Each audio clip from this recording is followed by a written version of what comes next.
Hey, welcome to another Bumpai video, and my name is Art.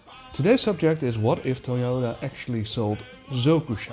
For those who do not know what Zokusha is, Zokusha are also better known as Kaido racers, highway racers, bosozoku style cars. Those are cars that have been modified to the extreme. The style varies from race-inspired modifications like enormous fender flares, super wide wheels, or bizarrely shaped objects like shark-nosed front ends, oddly shaped exhaust pipes. You know the thing. This car styling started somewhere in the early 1970s, inspired by a racing scene, and it became extremely popular near the end of that decade and remained popular throughout the 1980s.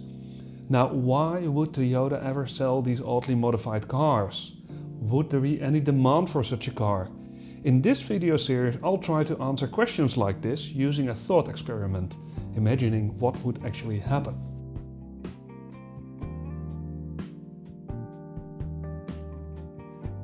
To give you a little bit of context, today in Japan Toyota sells different cars through their Toyota stores. It's like different target groups using different channels, and they have been doing this since the 1950s. The first Toyota store was opened in 1946 and naturally it was called a Toyota store. And this store mainly sells the more luxurious cars like the Crown and Century, and in the course of the years the lineup got extended with the Land Cruiser, the Soarer, the Carina and the Master Ace. In 1955 the Toyopet store opened up. This to diversify the luxurious brand from the newer, smaller Toyopet Corona and the Toyo Ace truck. Later the shop also sold cars like the Soarer, the Mark II, Corona, the Tercel based Corsa, and basically the bread and butter cars you can expect from a corporate Toyota. In 1957, the Toyota diesel shop opened up for more utilitarian vehicles like buses, trucks, forklifts, and later on also ordinary cars with diesel engines like the Crown, the Corolla and the Corona diesel-powered cars. In 1961, the Toyota Publica store opened up to sell the first Publica, but it was renamed to the Corolla store in 1966. Next to the Corolla they also sold the Sports 800, the Celica, the Supra, the Town Ace, the Camry and the Tercel-based Corolla 2. A nicely balanced offering for young people, also including some sporty options. Since Toyota also decided to resell the Corolla in a sister model called the Sprinter, the Toyota Auto Store was opened up in 1967, which got rebranded as the Toyota Vista Store in 1980. Apart from the Vista, they also sold the Altezza, the Cresta, the Chaser, the Starlet, the Light Ace, the Tercel, all through this channel. And from the lineup we learned that the Vista store actually had a main focus on the more sporty car market.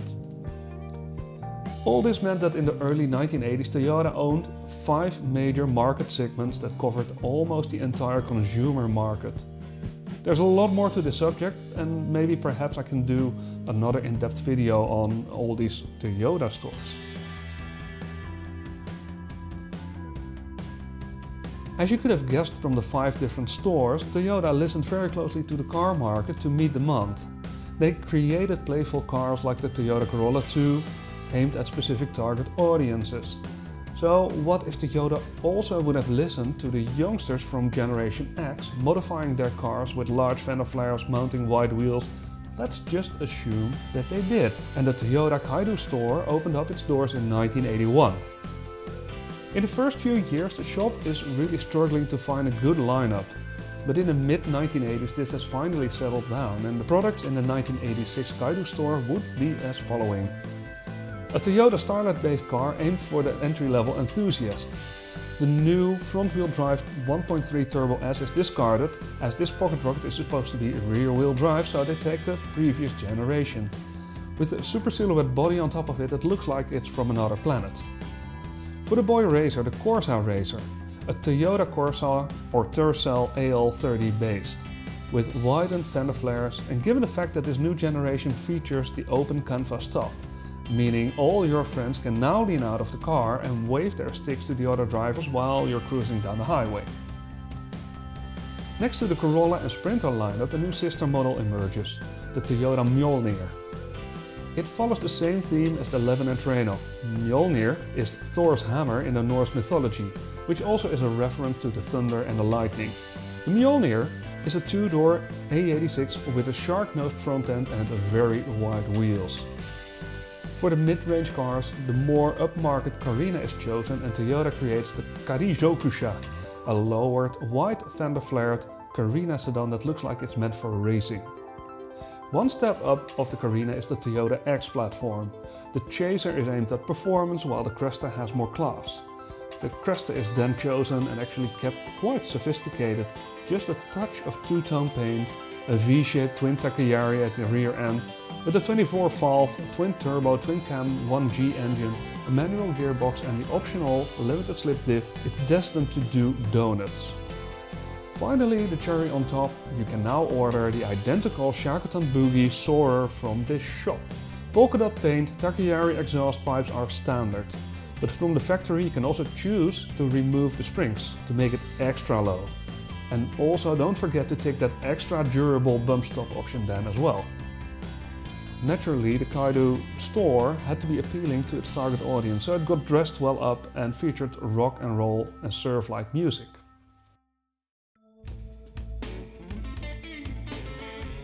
The Kaido shop is a disaster, even though marketing did a very extensive research into the world of Generation X.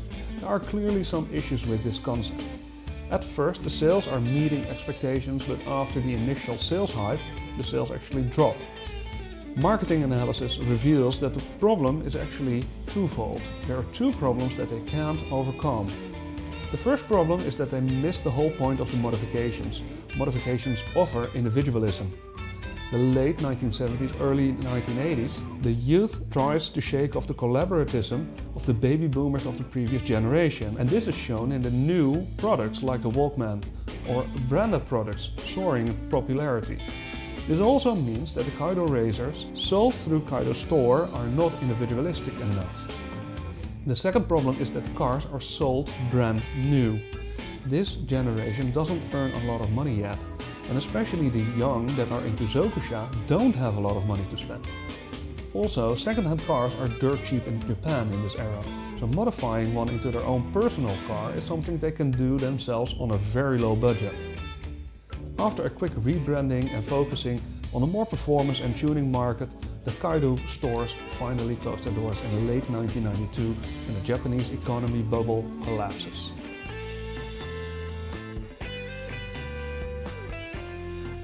This all couldn't have happened. In modern Japan there is a clear hierarchy between the social classes. See also in this diagram that explains it, and you can directly map these classes to the various Toyota stores. The group who's into Kaido racers and also who joins the bosozoku is seen as even below the labor class, scum, outcasts, the people who stand outside the normal society. A respectable company like Toyota would never be able to develop products for an audience like this. The company would most likely have lost customers over serving to this target audience, not even if they sold it through a new brand like they did with Lexus. This is also the reason why the number of small garages that modified and tuned cars is soaring throughout the 80s. Okay, that's it for this episode, and I hope you really enjoyed this little thought experiment as much as I did. Let me know in the comments below what you think of this new concept and should I make more of these what-if videos. Also, if you have any suggestions of what-ifs, that would be more than welcome. Thank you for watching and see you next time.